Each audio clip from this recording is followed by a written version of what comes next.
আসসালামু আলাইকুম প্রাণপ্রিয় শিক্ষার্থী বন্ধুরা, গর্ভবতী মহিলাদের জন্য বিশেষ সুখবর, যেখানে আবেদন করলেই প্রতি মাসে মিলবে টাকা।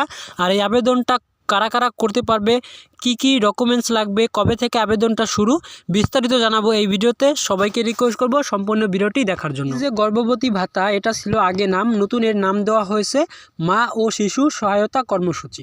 আর এই আবেদন করার জন্য কত টাকা লাগবে, কী কী কাগজপত্র লাগবে, চলো আমরা এক নজরে দেখে নেই। তো বন্ধুরা, প্রথমেই বলে নেই এই আবেদনের মেয়াদকাল হচ্ছে 3 বছর, অর্থাৎ 3 বছর এই মেয়াদকালটা থাকবে। আর প্রতি মাসে কিন্তু টাকা দেওয়া হবে। আর এক নম্বরে যেটা লাগবে সেটা হলো তোমাদের আবেদন করতে হবে তোমাদের ইউনিয়ন পরিষদ থেকে। তোমরা আবেদন করতে পারবা। ইউনিয়ন পরিষদ থেকে আবেদন করলে তোমাকে লাগবে 40 টাকা ফি দেওয়া লাগবে। আর তোমার এলাকায় যে স্বাস্থ্যকর্মী আপা রয়েছে বা তথ্য আপা বলি যাকে আমরা, তার কাছে গিয়ে যদি আবেদন করো তাহলে তুমি এখানে ফ্রিতে আবেদন করতে পারবা। তবে যেহেতু আমাদের এটা বাংলাদেশ, অনেকের কাছ থেকে কিন্তু 100 টাকা 200 টাকাও নিতে পারে, এমনকি 1000 টাকাও নিতে পারে। কারণ যেহেতু প্রতি মাসে তোমাকে টাকা দেওয়া হবে, তাই তারা কিন্তু অ্যামাউন্ট একটু বেশিও নিতে পারে। তবে সরকার ঘোষণা দিয়েছে যে এই আবেদন করতে হলে তাকে সর্বনিম্ন 40 টাকা ফি দিতে হবে। 2 নম্বরে হচ্ছে এই আবেদনটা করতে পারবে তারা যাদের বাচ্চা হয় নাই এখনও, অর্থাৎ বাচ্চা যদি 2 জন বা 3 জন হয়ে যায় তাহলে কিন্তু তারা আবেদন করতে পারবে না। 20 থেকে 25 বছর বয়সের মধ্যে যে সকল মায়েরা বা গর্ভবতী রয়েছে, যাদের গর্ভ মাসটা হচ্ছে 4 থেকে 6 মাস, প্রথম বা দ্বিতীয় গর্ভবতী মহিলা, তারাই আবেদনটা করতে পারবে। অর্থাৎ যাদের বয়স 20 থেকে 35 বছর এবং যারা প্রথম এবং দ্বিতীয়বার গর্ভবতী হয়েছে এবং যাদের 2টা সন্তানের বেশি নাই, তারাই কিন্তু এই আবেদনটা করতে পারবে। আর আবেদন করার আগে তার কিন্তু 4 থেকে 6 মাস গর্ভবতী থাকতে হবে। 3 নম্বরে যেটা লাগবে সেটা হলো প্রতি মাসে 1 তারিখ থেকে 20 তারিখের মধ্যে এই আবেদনটা করতে পারবে। আর সেই আবেদনটা সত্যতা যাচাই করে 20 থেকে 25 তারিখের মধ্যে বৈঠক করে উপর মহলে পাঠাবে চেয়ারম্যান, মেম্বার এবং তোমার এলাকার যে স্বাস্থ্যকর্মী আপা রয়েছে তারা। অর্থাৎ তোমাকে আবেদনটা করতে হবে প্রতি মাসে, অর্থাৎ প্রতি মাসে যেহেতু টাকা দেবে, এই প্রতি মাসেই তোমরা আবেদনটা করতে পারবা। প্রতি মাসের 1 তারিখ থেকে 20 তারিখের মধ্যে তোমাকে আবেদন করতে হবে। সেই আবেদনটা যে কয়েকজন আবেদন করবে সেই আবেদনের সব কিছু যাচাই করে, তো যারা যারা আবেদন করলো সেই আবেদনে কারা কতটুকু সত্যতা দিয়েছে বা কারা কতটুকু সঠিক রয়েছে, সেই তথ্যগুলো চেয়ারম্যান এবং মেম্বার এবং এলাকার যে স্বাস্থ্যকর্মী আপা রয়েছে তারা একটু মিটিং করে নির্বাচিত করার পর তারা আবার নতুন করে একটা লিস্ট তৈরি করবে। সেই লিস্টটা কিন্তু 20 থেকে 25 তারিখের মধ্যে উপর মহলে পাঠাবে। তার পরের মাস থেকেই তোমরা কিন্তু এই টাকাগুলো পাবা। বন্ধুরা, সর্বশেষ 4 নাম্বার ভেরি ইম্পর্ট্যান্ট পার্ট, সেটা হলো যে আবেদন করবে অর্থাৎ গর্ভবতী মহিলা, তার কিন্তু এনআইডি কার্ড লাগবে এবং গর্ভবতী মহিলার যে টিকার কার্ড রয়েছে, অর্থাৎ এই যে গর্ভাবস্থায় যে টিকা দেওয়া হয় সেই টিকার কার্ড লাগবে, এই যে হলুদ একটা কার্ড, সেই কার্ড লাগবে এবং মোবাইল ব্যাংকিং থাকলেও হবে, অথবা ব্যাংকে যদি অ্যাকাউন্ট থাকে তাহলেও সে টাকাটা তুলতে পারবে।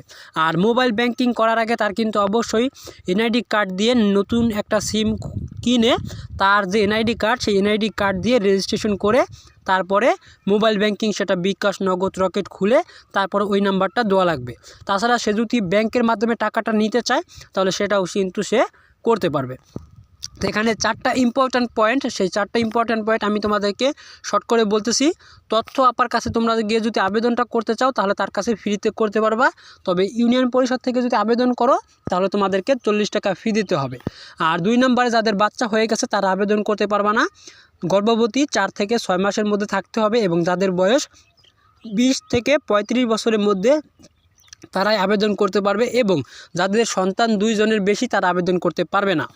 আর 3 নম্বরে প্রতি মাসের 1 তারিখ থেকে 20 তারিখের মধ্যে আবেদন করতে হবে। আর সেই আবেদনের যে লিস্ট রয়েছে, কারা কারা আবেদন করলো সেই লিস্টটা আমাদের বা এলাকার যে চেয়ারম্যান, মেম্বার রয়েছে এবং স্বাস্থ্যকর্মী আপা রয়েছে তারা একটু নির্বাচন করে তারা আবার নতুন লিস্ট তৈরি করে উপর মহলে পাঠাবে।